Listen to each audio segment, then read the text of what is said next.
Well, hey everybody, I'm at my campsite and I was thinking about doing a project. What we're going to do here is do some wire wrapping. It's an old style of making pendants and stuff like that. You can see I got one right here and I've already done. This is what the project looks like. I know lighting's not the greatest and everything else, but basically you're going to need a couple tools and material. You need wire. I have a 28 gauge silver wire.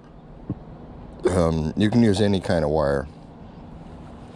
The larger gauge, 28, 20, I wouldn't go any bigger than 20.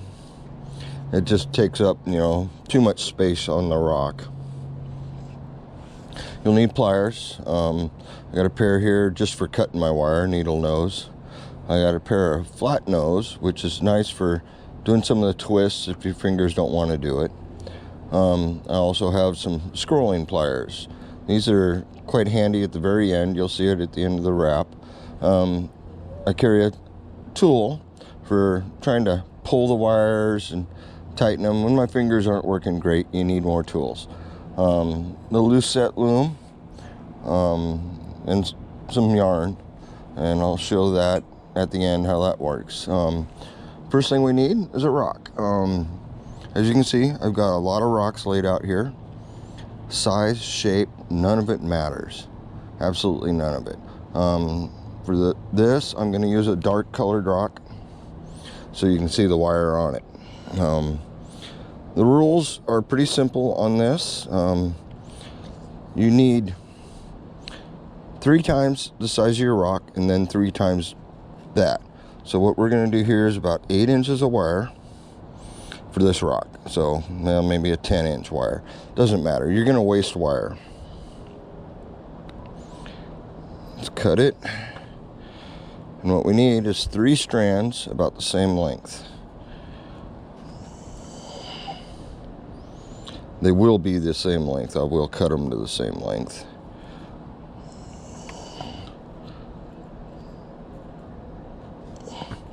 I get the wire from, I believe this is from Pakistan. It's just a silver wire. You can use sterling if you want. Some people are allergic to base metals, so I know for some of the ones I sell, I make them in sterling. Sorry, these wires are a pain to try straightening out. Let me adjust the camera down a little bit here for you. But you want them kind of straight. Straight as you can get them. In the end, it won't matter too much, but it helps. I take my 3 wires, I line up one end. So that's what we're going to do here, is we're going to get all 3 wires the same length. Run my finger down until I find the shortest one. And you can see there. And as you can see, I got a lot of scraps. I've messed up a bunch. You can see one here that's the wire broke right at the end. The 28 gauge is not forgiving on the breaking. So you got to be gentle with that. All right, you got your 3 wires. You take the 3 wires. You want to find the halfway point, so pretty much line up all the ends on one way. Make sure they're pretty tight together. Pinch them in your fingers. You want to make sure they overlap. And what we're going to do here is create a bail. We'll take and we'll twist it 3 times. And if your bail's, not the shape you want, the scrolling pliers actually work pretty good for getting in and rounding it out. I actually got them pretty close together there, which isn't bad. Okay, the next step is to separate your wires. Now that they're all tangled up, you want to get them out basically build this spider or starfish shape, however you want to look at it. Once you got this, you can move on. What we want to do now is take 2 of the wires, twist them 3 times. 3 is the magic number for this project. Go on to the next 2, do the same thing. That one didn't count, but 1,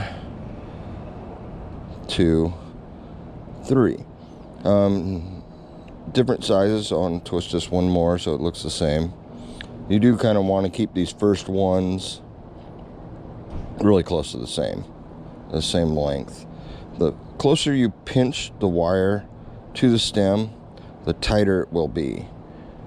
And so you can see I got them pretty well set up.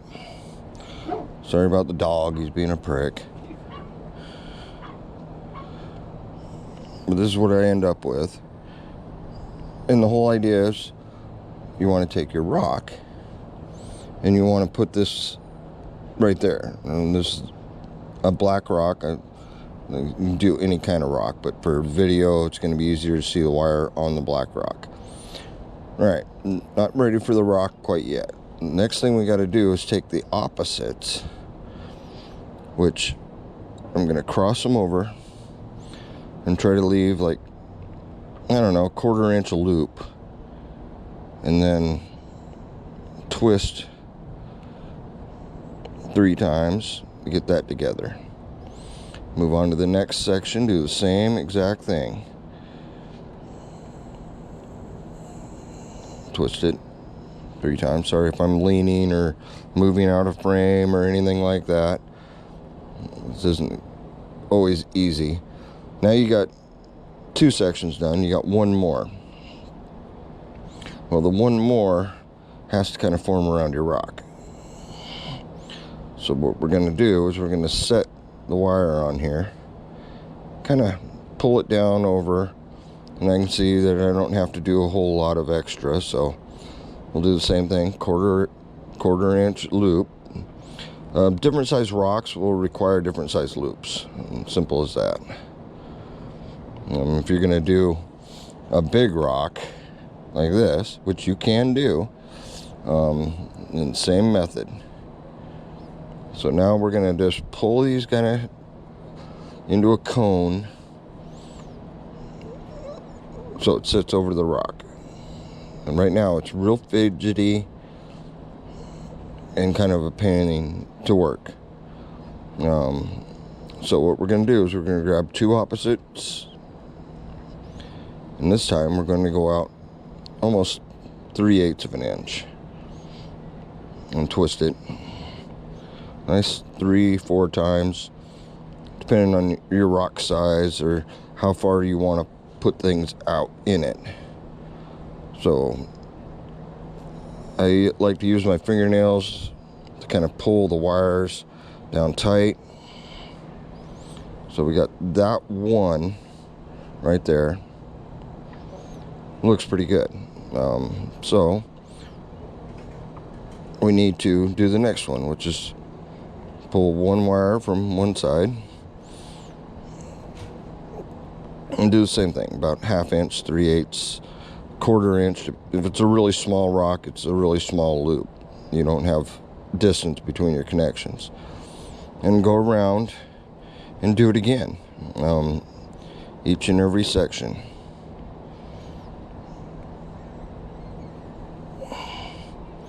All right, now you can see that it's starting to kind of wrap the rock. And don't worry about being loose, not very tight at the top, because what we'll do at the end is we'll actually twist the top down to tighten everything up. So I'm going to keep going around doing this.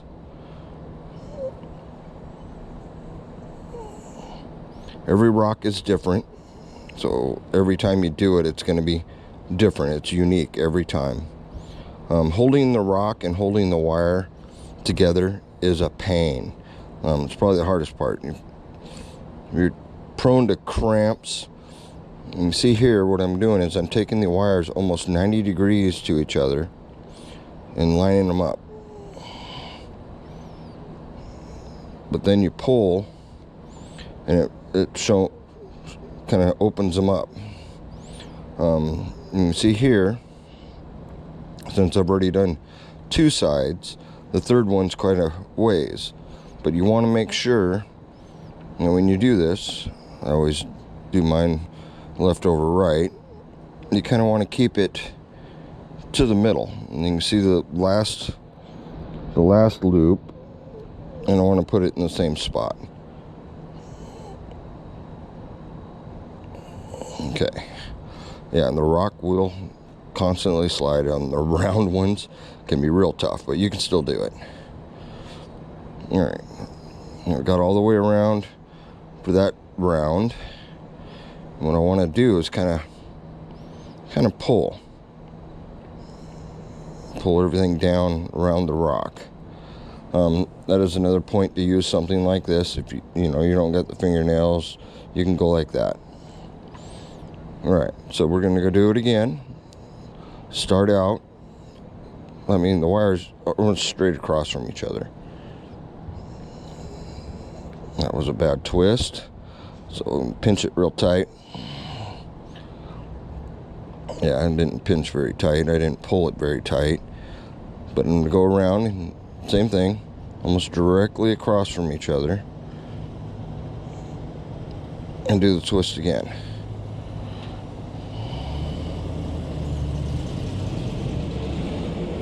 Rotate. Pull the strands. And a lot of times you'll find with the smaller rocks that the wires want to hook into another wire. So you got to be cautious of that. But, yep, I got all the way around again. So what I'm going to do is my big old fingernails and pull the wire down. Do the same thing again. Depending on the size of your rock, how many times you have to do this, how many positions you have to move it in.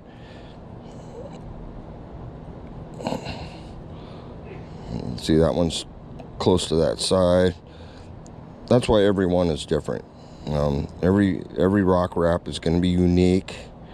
Never going to get the same thing twice. But the end result is always good as long as you use enough wire. The flathead pliers are nice to get in here and twist if you can't use your fingers to do it. I'm hoping I have enough wire. This one looks pretty close. So we're going to find this one, which I'm going to put it right on the edge, it looks like.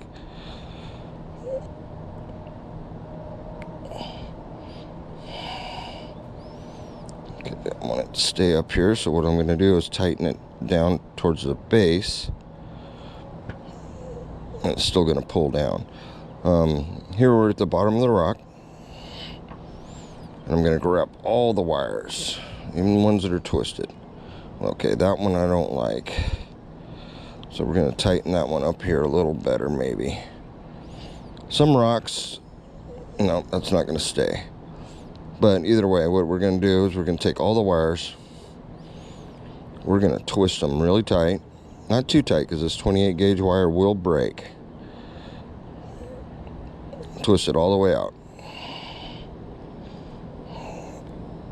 Now you can see the gap at the top. What we're going to do is we're going to twist till that's gone. And the stone is actually in there better than it looks. I mean, you got a big section with no wire on it. It doesn't matter, because look at all the webbing around the rock. Okay, at this point, we got too much wire. So what I do is about 1/2 inch, 3/8, 1/4 inch, anywhere in there, cut it off. Then I take my scrolling pliers, grab the end, and scroll it around. Kind of pinch it in there so it doesn't snag on anything. And that's the finish.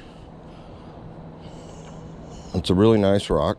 You can see, doesn't matter. Even if I did this big rock, well, little gap at the top here. So we'll just twist it a little bit. You got to be really careful when you're twisting it, because this wire will snap really easy. But that is the wire wrapping process for the rocks. I've done many different styles of rock, from, you know, even the big monsters, the round rocks. They're all possible. Doesn't matter the shape or anything like that, or the color. But they do look good when they're done. The next step would be making the necklace part, which I already loomed out one here, and I'll show you how to do that. What we're going to do here is pop the top off here.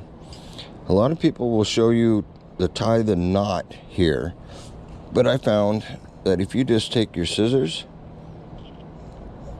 and cut it off, it doesn't fray, it doesn't come apart. The other end, it's got a single strand that you start with. Just cut it off. Take your bail, slide this through the bail. Sometimes you can lash these together, but for me, for the most part, I just tie a knot. Just a basic square knot.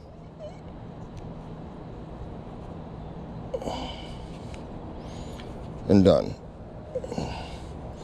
And there is a necklace.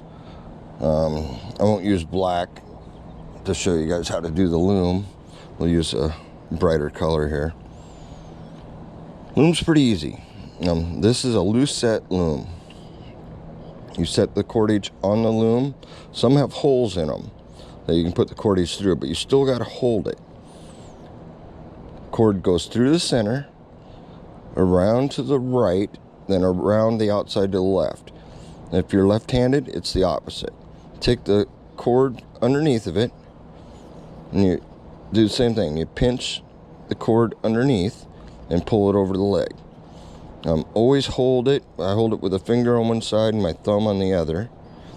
And when you start, it looks ragged and doesn't really look like much. But once you start really cruising, once you get good at it, you can cruise. You don't have to watch. You don't have to pay attention. It's pretty neat. One of my favorite looms. I have a lot of looms, and this is my favorite because you make these necklaces, and you can use whatever color yarn you want. I use cotton yarn for the most of my stuff. I can do up to 4 strands. I think 5 is pushing the limit together to make these knots. But you just keep going, and you just keep going. You can see it makes a square cord. Excuse me. And it's strong. It's very strong. I mean, this is the one I did prior, and I pull with a lot of strength on that, and it's not coming loose. That's how I make my necklaces. And if you mess up early on and you don't want to waste your material, you pull it off there and just pull it out. It comes right apart.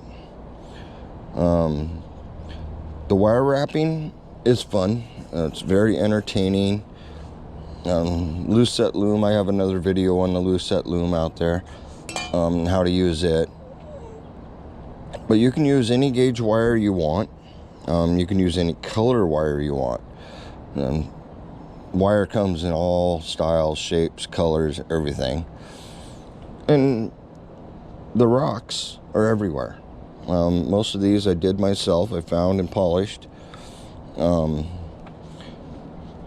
the wire wrapping is just a unique, very old technique. When I was getting into the Viking heritage and stuff like that, this is one of those jewelry making. You know, it's like, yeah, this is pretty cool. It works out good. I've never had it, even the necklaces I wear during festivals and such, I've never had my rocks fall. And I've got some pretty messed up rocks that I've done wrapping on. Something like this, and this is petrified agatized wood, which is beautiful rock and all, but it's not an easy task. You got to do really small loops instead of the the larger ones here, which it would just slip right out of. So you got to do really small loops all the way through.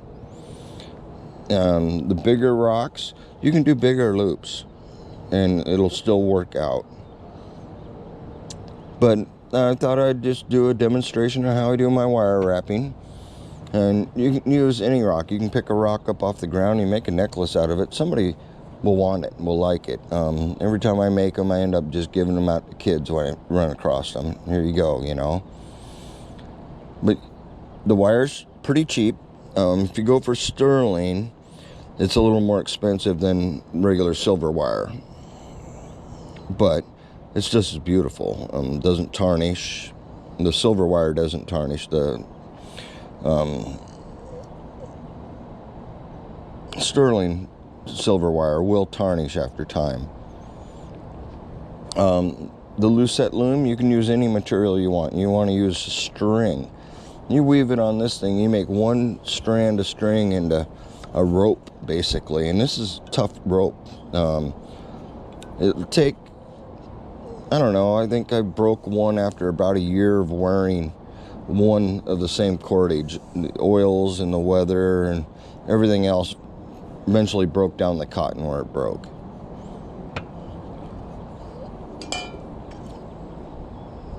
But that's pretty much it. I got some pretty nice rocks here to work out. Hello.